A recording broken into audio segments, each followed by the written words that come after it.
नमस्कार दोस्तों, स्वागत है फरी एक वक्त गुजराती टीप चैनल ने अंदर। तो दोस्तों, आ वीडियो ની અંદર ગુજરાતી સાહિત્ય ધોરણ 5 થી 10 પાઠ્યપુસ્તક આધારિત પ્રશ્નો અને તેના જવાબની આ સિરીઝની અંદર આપણે ભાગ 2 જોઈ રહ્યા છીએ। તો જે મિત્રો હજુ સુધી અમારી ચેનલને સબસ્ક્રાઇબ નથી કરી તેને જણાવું કે પ્લીઝ આવા નવા જ વિડિયો જોવા માટે અમારી ચેનલ સબસ્ક્રાઇબ કરી અને સાથેનું બેલ આઇકન જરૂર દબાવજો, જેથી કરીને અમે કોઈ પણ નવા વિડિયો અપલોડ કરવી કે તરત જ તમને નોટિફિકેશન દ્વારા છે એની જાણ થઈ શકે। તથા વિડિયો પસંદ લાગે તો એક લાઈક જરૂર કરજો અને વિડિયોને વધારેમાં વધારે શેર કરવા વિનંતી। તો ચાલો વધીએ આગળ। પ્રશ્ન 50, પ્રવાસનું વર્ણન કરતી સાગરકાંઠાનો પ્રવાસના લેખક કોણ છે? તો પ્રવાસનું વર્ણન કરતી સાગરકાંઠાનો પ્રવાસના લેખક છે રઘુવીર ચૌધરી। ત્યાર પછી જોઈએ તો રઘુવીર દિલીપસિંહ ચૌધરીનો જન્મ ક્યાં થયો હતો? તો રઘુવીર દિલીપસિંહ ચૌધરીનો જન્મ ગાંધીનગર જિલ્લાના બાપુપુરા ગામની અંદર થયો હતો। ત્યાર પછી જોઈએ તો સાહસની ભવ્યતા નિબંધ સંગ્રહના લેખક કોણ છે? તો સાહસની ભવ્યતા આ નિબંધ સંગ્રહોના લેખક છે રઘુવીર ચૌધરી। ત્યારબાદ જોઈએ તો જાણીતી નવલકથા ઉપરવાસ કથાયત્રીના લેખક કોણ છે? તો જાણીતી નવલકથા ઉપરવાસ કથાયત્રીના લેખક છે રઘુવીર ચૌધરી। ત્યાર પછી જોઈએ તો ઝૂલતા મિનારા નાટ્ય સંગ્રહના લેખક કોણ છે? તો ઝૂલતા મિનારા નાટ્ય સંગ્રહના લેખક છે રઘુવીર ચૌધરી। ત્યાર પછી જોઈએ તો મારા અક્ષર કૃતિ કોની છે? તો મારા અક્ષર કૃતિ છે પિંકીબેન પંડ્યાની છે। ત્યાર પછી જોઈએ તો ગુજરાતી ધ્વનિ વ્યવસ્થા અને ગુજરાતી કોશ રચનાના સંશોધન કરતા કોણ છે? તો ગુજરાતી ધ્વનિ વ્યવસ્થા અને ગુજરાતી કોશ રચનાના સંશોધન કરતા છે પિંકીબેન પંડ્યા। ત્યારબાદ જોઈએ તો મળતા મળી ગઈ મોંઘેરી ગુજરાત ગુજરાત મોરી મોરી આ પ્રસિદ્ધ કાવ્યના કવિ કોણ છે? તો મળતા મળી ગઈ મોંઘેરી ગુજરાત ગુજરાત મોરી મોરી આ પ્રખ્યાત કાવ્યના લેખક છે અથવા કવિ છે ઉમાશંકર જોશી। ત્યાર પછી જોઈએ તો ઉમાશંકર જોશીનો જન્મ ક્યાં થયો હતો? તો ઉમાશંકર જોશીનો જન્મ સાબરકાંઠા જિલ્લાના બામણા ગામની અંદર થયો હતો। ત્યારબાદ જોઈએ ગંગોત્રી અને નિશિત પ્રસિદ્ધ કાવ્ય સંગ્રહો કોના છે? તો ગંગોત્રી અને નિશિત પ્રસિદ્ધ કાવ્ય સંગ્રહો છે ઉમાશંકર જોશીના છે। ત્યારબાદ જોઈએ પ્રાચીના મહાપ્રસ્થાન અભિજ્ઞા સપ્તપદી વગેરે કાવ્ય સંગ્રહો કોના છે?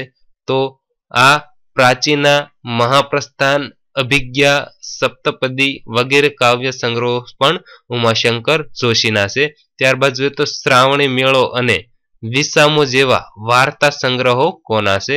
તો શ્રાવણી મેળો અને વિસામો જેવા વાર્તા સંગ્રહો પણ ઉમાશંકર જોશીના છે। ત્યાર પછી જોઈએ તો સાપના ભારા અને હવેલી જેવા એકાંકી સંગ્રહોના લેખક કોણ છે? તો સાપના ભારા અને હવેલી જેવા એકાંકી સંગ્રહોના લેખક પણ ઉમાશંકર જોશી છે।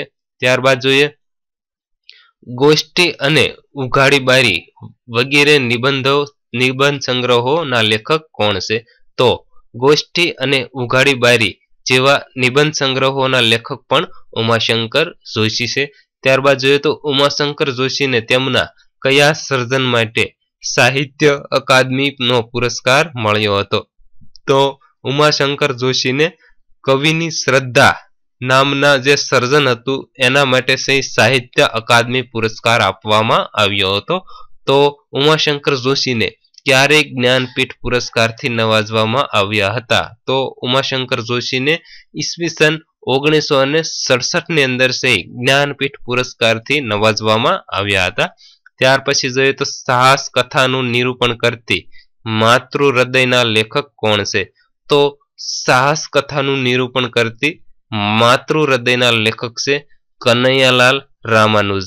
ત્યારબાદ જોઈએ તો સાવજનું અપમાન રીસ દરબારમાં 11 રાતો અને અપંગ તનમાં પણ મનમાં નહીં આ જાણીતા પુસ્તકો કોના છે? તો સાવજનું અપમાન રીંછ દરબારમાં 11 રાતો અને અપંગ તનમાં પણ મનમાં નહીં આવા જાણીતા અને પ્રસિદ્ધ પુસ્તકો છે કનૈયાલાલ રામાનુજના છે। ત્યારબાદ જોઈએ તો સુગંધ કસની કૃતિ કોની છે? તો સુગંધ કચ્છની આ કૃતિ છે દર્શન ધોળકિયાની છે। ત્યારબાદ જોઈએ તો કુંજમાં કોયલ બોલતી એનો શેરીએ આવે સાદ, આ જાણીતી રચના કોની છે? તો કુંજમાં કોયલ બોલતી એનો શેરીએ આવે સાદ, આ જાણીતી રચના છે રાજેન્દ્ર શાહની છે। તો રાજેન્દ્ર શાહનો જન્મ ક્યાં થયો હતો? તો રાજેન્દ્ર શાહનો જન્મ ખેડા જિલ્લાના કપડવંજની અંદર થયો હતો। ત્યાર પછી જોઈએ તો આંબે આવ્યો મોર, રૂમઝુમ અને મોર પીંછ, આ બાળ સંગ્રહોની રચના કોણે કરી હતી? તો આંબે આવ્યો મોર, રૂમઝુમ અને મોર પીંછ આવા બાળ સંગ્રહોની રચના રાજેન્દ્ર શાહે કરી હતી। ત્યારબાદ જોઈએ તો કાબુલીવાલા અને પોસ્ટ માસ્ટર, આ જાણીતી વાર્તા સંગ્રહો કોના છે? તો કાબુલીવાલા અને પોસ્ટ માસ્ટર આ જાણીતા વાર્તા સંગ્રહો છે રવિન્દ્રનાથ ટાગોરના છે। ત્યાર પછી જોઈએ તો મહાદેવભાઈ હરિભાઈ દેસાઈનો જન્મ ક્યાં થયો હતો? તો મહાદેવભાઈ દેસાઈનો જન્મ સુરત જિલ્લાના સરસ ગામની અંદર થયો હતો। ત્યારબાદ જોઈએ તો રવિન્દ્રનાથ ટાગોરની કૃતિ કાબુલીવાલાનો ગુજરાતીમાં અનુવાદ કોણે કર્યો છે? તો રવિન્દ્રનાથ ટાગોરની જે કૃતિ છે કાબુલીવાલા એનો ગુજરાતીની અંદર અનુવાદ કર્યો છે મહાદેવભાઈ દેસાઈએ। ત્યારબાદ જોઈએ તો અત્યંત સાધુનંદ, ઇબ્રાહિમ ચાચા, સંત ફ્રાન્સિસ, આ પ્રસિદ્ધ કૃતિઓ કોની છે? તો અત્યંત સાધુનંદ, ઇબ્રાહિમ ચાચા અને સંત ફ્રાન્સિસ આ પ્રસિદ્ધ કૃતિઓ છે મહાદેવભાઈ દેસાઈની છે। ત્યારબાદ જોઈએ તો ગાજે છે ગીત જ્યાં હેતનારે રંગ ભર્યું, નાનું રૂપાળું મારું ગામડું, આ કાવ્ય પંક્તિ કોની છે? તો ગાજે છે ગીત જ્યાં હેતનારે રંગ ભર્યું, નાનું રૂપાળું મારું ગામડું, આ પ્રસિદ્ધ પંક્તિ છે જયંતીલાલ માલધારીની છે। તો આ જયંતીલાલ માલધારીનો જન્મ ક્યાં થયો હતો? તો જયંતીલાલ માલધારીનો જન્મ રાજકોટ જિલ્લાના શિવરાજગઢ ગામની અંદર થયો હતો। ત્યાર પછી જોઈએ તો ધરતીના સોરું અને ગ્રામ સ્વરાજ આ પુસ્તકો કોના છે? તો ધરતીના સોરું અને ગ્રામ સ્વરાજ આ પુસ્તકો છે જયંતીલાલ માલધારીના છે। ત્યારબાદ જોઈએ તો સેવામૂર્તિ પરીક્ષિતલાલ મજમુદાર આ જીવન ચરિત્રના લેખક કોણ છે? તો સેવામૂર્તિ પરીક્ષિતલાલ મજમુદાર આ જીવન ચરિત્રના લેખક છે હરીશ મંગલમ। તો જોઈએ તો હરીશ જેઠાલાલ મંગલમનો જન્મ ક્યાં થયો હતો? તો હરીશ જેઠાલાલ મંગલમનો જન્મ મહેસાણા જિલ્લાના ફલુ ગામની અંદર થયો હતો। ત્યારબાદ જોઈએ તો તિરાડ, ચોકી અને અગનજાળ આવા નવલકથાઓ કોની છે? તો તિરાડ, ચોકી અને અગનજાળ આ નવલકથાઓ છે હરીશ મંગલમની છે। ત્યારબાદ જોઈએ તો તલપ વાર્તા સંગ્રહના લેખક કોણ છે? તો તલપ વાર્તા સંગ્રહના લેખક છે હરીશ મંગલમ। ત્યાર પછી જોઈએ તો સખી આજની ઘડી રળિયામણી, મારો વહાલોજી આવ્યાની વધામણી, જીરે સખી આજની ઘડી છે રળિયામણી, આ પ્રસિદ્ધ ભક્તિ ગીત કોનું છે? તો આ પ્રસિદ્ધ ભક્તિ ગીત છે નરસિંહ મહેતાનું છે। ત્યારબાદ જોઈએ તો નરસિંહ મહેતાનો જન્મ ક્યાં થયો હતો? તો નરસિંહ મહેતાનો જન્મ ભાવનગર જિલ્લાના તળાજા ગામની અંદર થયો હતો। ત્યાર પછી જોઈએ તો પરીક્ષા બોધકથાના લેખક કોણ છે? તો પરીક્ષા બોધકથાના લેખક છે પન્નાલાલ પટેલ છે।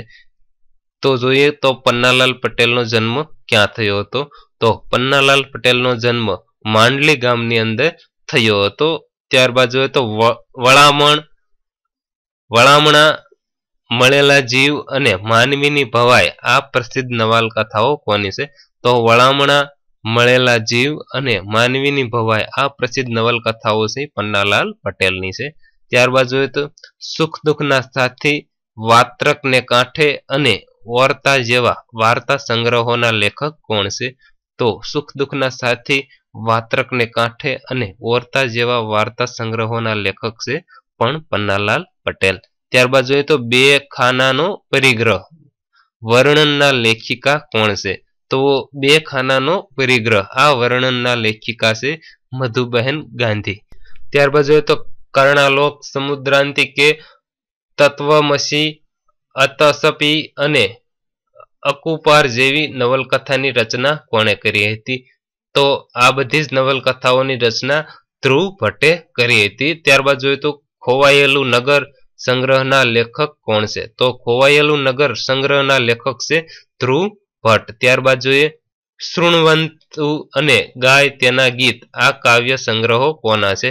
તો શૃણવંતુ અને ગાય તેના ગીત આ કાવ્ય સંગ્રહો છે ધ્રુવ ભટ્ટના છે. ત્યારબાદ જોઈએ તો ભીખુ આ પ્રસિદ્ધ રચના કોની છે? તો ભીખુ પ્રસિદ્ધ રચના છે ગૌરીશંકર ગોવર્ધનરામ જોશીની છે. ત્યારબાદ જોઈએ તો આ ગૌરીશંકર જોશીનો જન્મ ક્યાં થયો હતો? તો ગૌરીશંકર જોશીનો જન્મ ગોંડલના વીરપુરની અંદર થયો હતો. ત્યાર પછી જોઈએ તો ગૌરીશંકર ગોવર્ધનરામ જોશીનું તખલુસ કયું છે? તો ગૌરીશંકર ગોવર્ધનરામ જોશીનું તખલુસ છે ધૂમકેતુ. ત્યારબાદ જોઈએ તો ગૌરીશંકર જોશીનું પ્રદાન ગુજરાતી સાહિત્યના કયા ક્ષેત્રમાં છે? તો ગૌરીશંકર જોશીનું પ્રદાન ગુજરાતી સાહિત્યની અંદર ટૂંકી વાર્તાઓમાં વધારે છે. ત્યારબાદ જોઈએ તો પોસ્ટ ઓફિસ, ભૈયા દાદા, રજપૂત રાણી, એક ટૂંકી મુસાફરી, જીવનનું પ્રભાત, પૃથ્વી અને સ્વર્ગ, હૃદય પલટો, આત્માના આંસુ આ પ્રસિદ્ધ ટૂંકી વાર્તાઓ કોની છે? તો આ બધી જ ટૂંકી વાર્તાઓ છે ગૌરીશંકર જોશીની છે. ત્યારબાદ જોઈએ તો જીવન પાથરેય ગદ્યના લેખક કોણ છે? તો જીવન પાથરેય ગદ્યના લેખક છે દત્તાત્રેય બાલકૃષ્ણ કાલેલકર.